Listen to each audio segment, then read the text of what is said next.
स्वागत है आपका एक और नए वीडियो में एक नए देश श्रीलंका से। आज मैं आपके साथ अपने south east Asia budget trip का रूट प्लान शेयर करूंगा। अगर आप भी ऐसे रूट में इंटरनेशनल ट्रिप प्लान कर रहे हैं, आप भी इस रूट को फॉलो कर सकते हैं। इस तरह आप भी अपने एक ही ट्रिप में कुछ कंट्रीज को ऐड कर सकते हैं।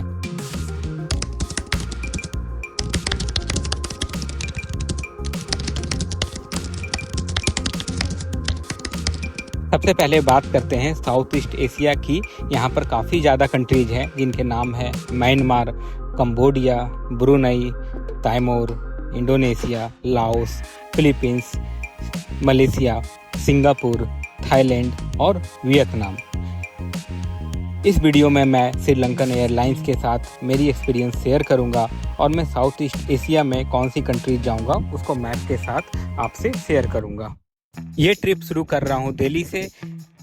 मैंने फ़्लाइट ली है दिल्ली से कोलंबो और कोलंबो में एक दिन की लेओवर है और उसके बाद मेरी अगली फ़्लाइट है कोलालमपुर के लिए।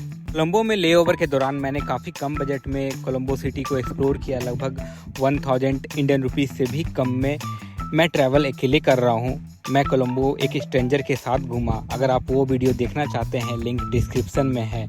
अब टाइम है कोलंबो से कोलालमपुर के लिए फ़्लाइट बोर्ड करने का। ये फ़्लाइट काफ़ी अमेजिंग थी। दिल्ली से कोलंबो की फ़्लाइट ठीक ठाक थी, बट ये फ़्लाइट क्वालिटी और कंफर्ट दोनों के मामले में काफ़ी अच्छी थी। फ़्लाइट में इन फ़्लाइट इंटरटेनमेंट सिस्टम था। फ़्लाइट में आपको हेडफोन और एसेसरीज भी देते हैं। सब जगह श्रीलंकन एयरलाइंस की ब्रांडिंग है। ये फ़्लाइट सिंगल पीएनआर की टिकट थी दिल्ली से कोलंबो और कोलंबो से कोलालमपुर के लिए। मुझे ये फ़्लाइट 10,000 के आसपास में इसकी टिकट मुझे पड़ी थी। यह है कोलंबो सिटी। ऊपर से काफ़ी खूबसूरत नज़ारा है। एक स्ट्रेंजर के साथ इस सिटी को लेओवर में एक्सप्लोर करने का एक्सपीरियंस काफ़ी अच्छा रहा। कोलंबो सिटी के मेजर अट्रैक्शन हमने देखा। मैंने शॉर्ट्स वीडियो में भी शेयर किया है, आप उसे देख सकते हैं। श्रीलंकन एयरलाइंस के इस फ्लाइट में कुछ ही घंटों में मैं मलेशिया पहुंच जाऊंगा। आगे की रूट देखने से पहले श्रीलंकन एयरलाइंस की फ्री मील देख लेते हैं। यह है उनकी मील जो उन्होंने मॉर्निंग के टाइम दिया था। पैकेजिंग काफ़ी शानदार थी। दिल्ली से कोलंबो की फ़्लाइट में प्रॉपर मील थी और इसमें लाइट मील उन्होंने दिया था। मैंने वेज मील दोनों लेग में प्री ऑर्डर किया था। दोनों ही लेग में फ्री मील थी। इस हाइट में मील और चाय दोनों का अलग ही मज़ा है। ये बेस्ट सर्विस है श्रीलंकन एयरलाइंस की।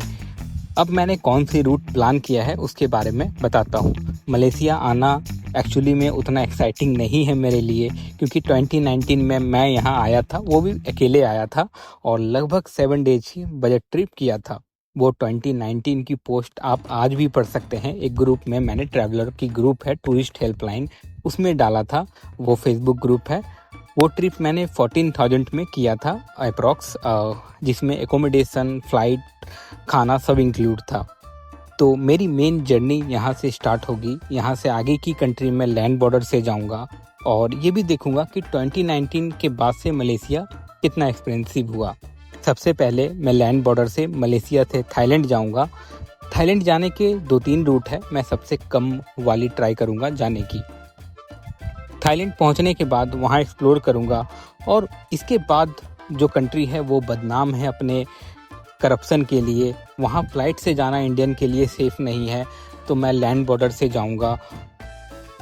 आपने देखा होगा यात्री डॉक्टर और काफ़ी यूट्यूबर उस बॉर्डर में काफ़ी परेशान करते हैं इंडियन लोगों को, और वो बॉर्डर इसलिए बदनाम है। वहाँ पे घूस मांगते हैं, डिपोर्ट करते हैं और काफ़ी देर बैठा के आपके साथ इंट्रोगेशन करते हैं। उस देश का नाम है कंबोडिया।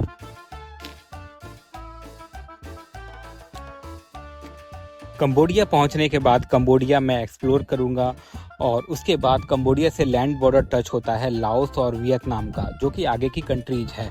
इन दोनों कंट्री में से मैं कोई एक कंट्री जाऊंगा, या तो लाओस या तो वियतनाम, और फिर वहां उस कंट्री को एक्सप्लोर करने के बाद मैं फिर आ जाऊंगा इंडिया। ये कंट्रीज ट्रैवलर के लिए काफ़ी पॉपुलर है। मैं अपने सोलो ट्रिप में ये 5 कंट्रीज करूँगा। श्रीलंका, जो कि मेरी लेओवर ही है, कुछ घंटों में पहुँच जाऊँगा मलेशिया, फिर वहाँ से थाईलैंड, थाईलैंड के बाद कंबोडिया और कंबोडिया से वियतनाम या तो फिर लाओस। ये ट्रिप काफ़ी एक्साइटिंग होने वाली है और बजट में मैं इसे करूँगा। मैंने जैसा सोचा है वैसा करने में 2 महीने अप्रॉक्स लग जाएँगे, क्योंकि करने को आप इसे 10 डेज़ में भी कर सकते हैं। बट मुझे चीज़ें एक्सप्लोर भी करनी है, तो इसमें थोड़ा टाइम लग जाएगा और बस कुछ ही देर में मैं मलेशिया लैंड करूँगा। और मलेशिया में अभी क्या डॉक्यूमेंट रिक्वायर्ड है और मलेशिया में मेरी इमिग्रेशन एक्सपीरियंस कैसा रहा, check on next video. Thank you.